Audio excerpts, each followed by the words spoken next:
Welcome to another episode of Izzy Video. My name is Israel Hyman. What do you think of this lighting? It's pretty dramatic, isn't it?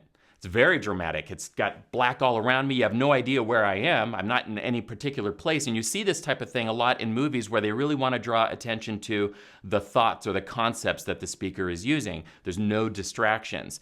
Well, it turns out this type of dramatic lighting like this is very simple to create. I'm going to show you how to create it today. And also, I want to point out that not only is it simple to create, but it's a great type of lighting setup to use if you're working in a small space because you don't need a lot of room to do this.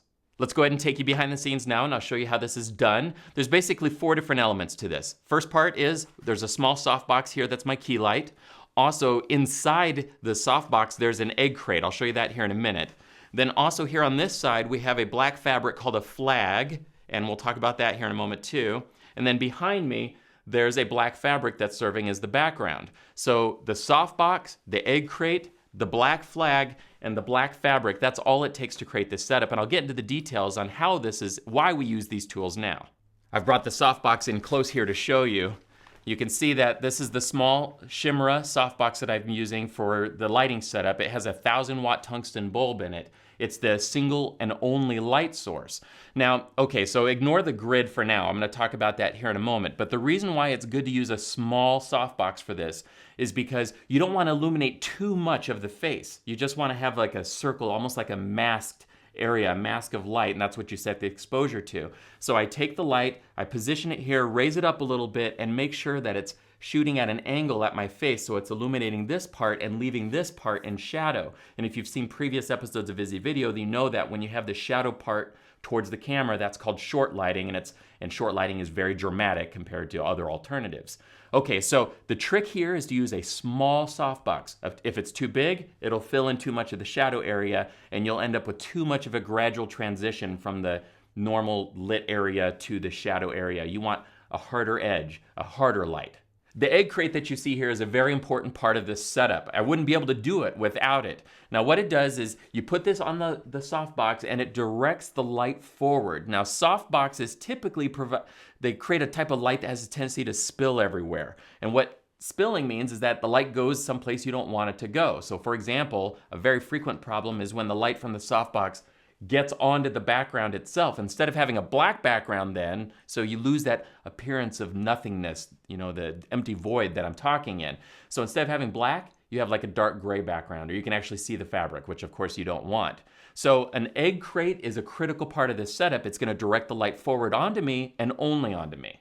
This next element is also an important part of the setup, and I don't think I've ever talked about this concept before on Izzy Video. I'm using something called subtractive lighting. What that is the opposite of lighting where I'm trying to put light in the shadows, like a fill light for example. Instead, what I'm trying to do is prevent light from getting into the shadows. So whereas I might normally have like a fill light on this side, or a fill board, a bounce board, a white bounce board, foam core board, something like that. Normally I might put that on this side, but when I'm trying to subtract light out of the shadows, make sure no light gets introduced into the shadows, then what you do is you put a flag or some sort of a black fabric or something like that on this side, something black that's going to prevent light from getting into the shadows. And that's what creates that real dramatic lighting. And dramatic, what I mean is the difference, the dynamic range between the lit part of my face and the deep shadowed part of my face. So this is just a flag. These things might cost $20 or $30, the official one, and I've just got it mounted onto a C-stand here. Makes it very nice. Goes on the fill side of my face. The fourth and final element is this black fabric background that you see here. Now this is just a standard background fabric that's black from F.J. Westcott Company. It costs maybe $100, something like that. And you just mount it on a horizontal pole and put a couple C-stands up, and that's how you hold it up. Well, it's important to use some sort of an absorbent black fabric versus something like a black paper. Black paper tends to be a little bit more reflective than black fabric does. Another thing that's important is not only do you put the fabric behind your subject, but you also try to distance your subject away from the fabric as much as possible. Now, I've had success getting this to appear totally black with me being, the subject being just a few feet in front of it. So it all depends on how you do the lighting. Now, if you're using a small softbox and it has a grid in it, and you angle it from the side a little bit this way and try to keep that spill light off the background, you don't have to be that far away from it to get this to appear to be totally black. So that's a good tip for you. Black fabric, distance from the subject, make sure it's absorbent so that you don't have light reflecting off of it. And that's it. That's how you create that dramatic lighting setup. Doesn't take a lot of gear, doesn't take a lot of time, and it doesn't take a lot of space. Hopefully this is helpful. I'll see you next time on Izzy Video.